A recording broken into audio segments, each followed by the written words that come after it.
this is actually not an update about me. This is more of an explanation on some things.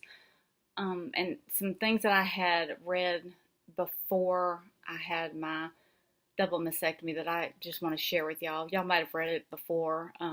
But this lady was doing some blogging and she was talking about how she had to have a double mastectomy due to cancer. And she had always thought of people that had breast augmentation as having fake boobs. And it dawned on her, she was like, nope, they don't have fake boobs. They have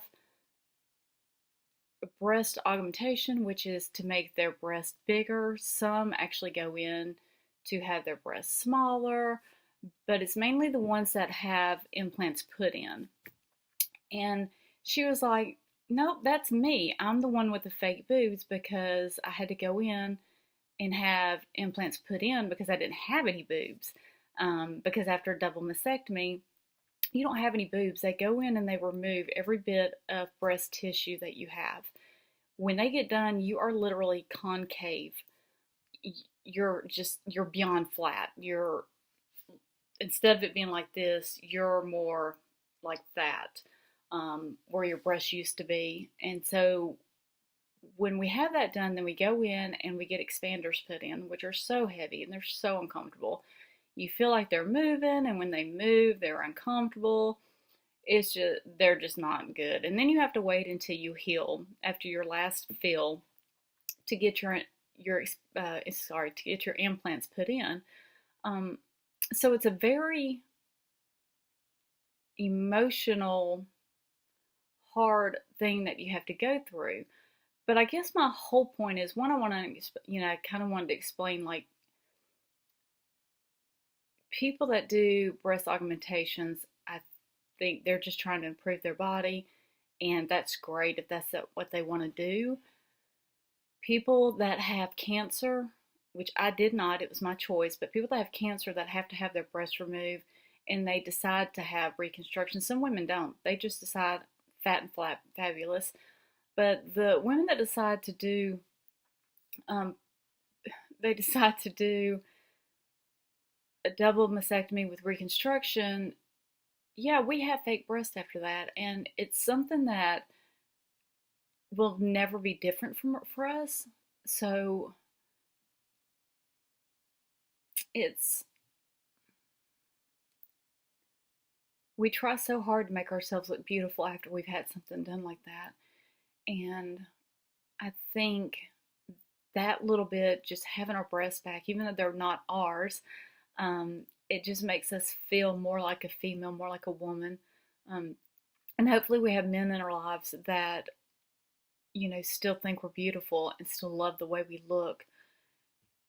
And I guess my whole point of this is that I want to reach out to the women and let them know that no matter what you've been through, whether it's cancer or another kind of disease, or you had to have a double mastectomy, you decided to have reconstruction, you decided not to have reconstruction, no matter what, you're still beautiful. Please do not let anybody else tell you different.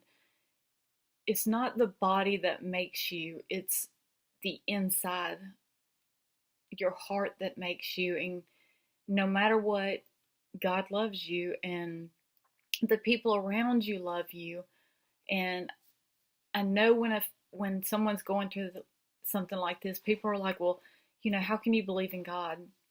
If God's going to let you go through this, I very much believe in Him, because I watched my sister go through 5 years of cancer and she passed away. And then I watched my mom go through about 6 months to a year of cancer, and I held her hand as she took her last breath. And she had talked to me the night before she passed. She had been totally out of it for a couple of days. And she had talked about, in this state of not being there but being there, she was looking up at the ceiling and she was like, I told her, I said, Mom, I said, just go, it's okay. We're going to be okay. And she was like, nope, they're not ready for me. God's making me a place. He's getting my house ready. And at that evening around 5 o'clock, she passed. And I know in my heart that there's a God, and I know that all the changes that you go through emotionally, mentally, physically, love yourself. Love how you look, love who you are. Don't let it get you down. My brother, 2 years ago, my brother put a gun to his head and he pulled the trigger. And I got the phone call saying that he was no longer with us.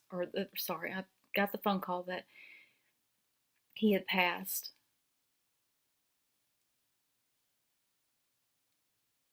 And, well, he hadn't passed, sorry, that he had shot himself. And I went up to the hospital and I prayed and I was like, God, please, let it be your will with whatever happens. Either he comes out of it or he doesn't. And I knew he wasn't going to come out of it. He had done the damage and the damage was done. And it's one of those things that you wonder how you're ever going to get through it when you lose so many people. But you put your faith in God and he will get you through this. So if you're going through whatever you're going through, know that there's someone out there that loves you. Get help and get a group of people that you love and that will support you and surround you and just take everything that you say and just help you get through what you've got to get through. The biggest thing, my whole point of all this is to love yourself.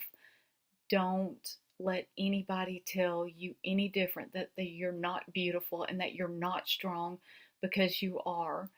You can get through anything that you set your mind to, as long as you have the faith and as long as you know in your heart that you can do this and that you are strong. For all the women that are fighting cancer, and especially breast cancer, hold your head strong. Love yourself. No matter what you're going through, whether you decide to have reconstruction or you decide to go fat, or sorry, if you decide to go flat, know that you're beautiful and that tomorrow will come. One way or the other, it's gonna come. I love you all. God bless.